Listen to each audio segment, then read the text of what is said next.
We're back with the great, legendary Billy Pops Wicks, and he's going to tell us about a match that he officiated and a little bit of the history involving the match between a boxer and a karate man. Back in, I think it was around 1973, 74, and there, I was working at the Shelby County Sheriff's Department, and one of the fellow officers named Joey Hadley, he was being challenged by a karate fighter, and he came to me and asked me if I knew anything about karate, and I said, well, at that time my wife's son, my stepson, was one of the karate instructors for a school in Memphis. In fact, he was one of Elvis Presley's instructors. So I knew a little bit about karate, and I knew Superfoot Bill Wallace. He was the world's champion karate fighter at that time, and so I took Joey Hadley over to Bill Wallace's school and introduced him to Bill Wallace. And Bill Wallace and Joey Hadley was going to fight three 3-minute rounds, because that was the scheduled fight that Joey Hadley was going to fight a fellow from Pine Bluff, Arkansas by the name of Dale Valovich.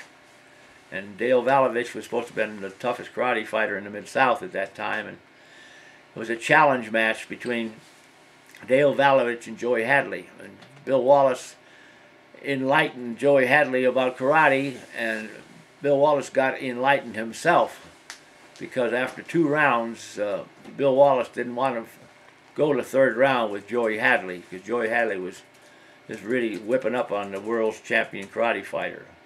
And at the night of the fight, when Dale Valovich got in the ring with Joey Hadley, Bill Wallace and Billy Wicks were in Joey Hadley's corner, and my stepson was in the karate kid's corner, and the karate people threw in the towel within the first round.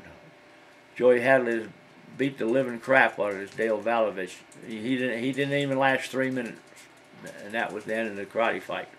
And the karate guys, they were kind of ticked off at Bill Wallace because he was in the boxer's corner. But Bill Wallace was the reason, I think, that they started promoting karate where it had to be full contact.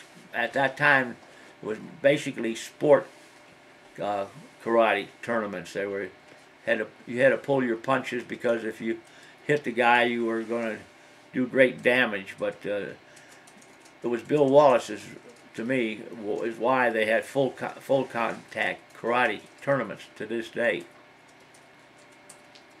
Excellent. And on that note, Gene LaBelle tells some stories about, and Chuck Norris actually tells a story about the first time he trained with Gene LaBelle and getting put to sleep. So certainly, and Bruce Lee had the same experience.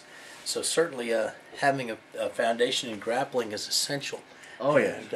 And it's something that I think a lot of people have found out through UFC. So next, we're going to talk about pro wrestling yesterday and today.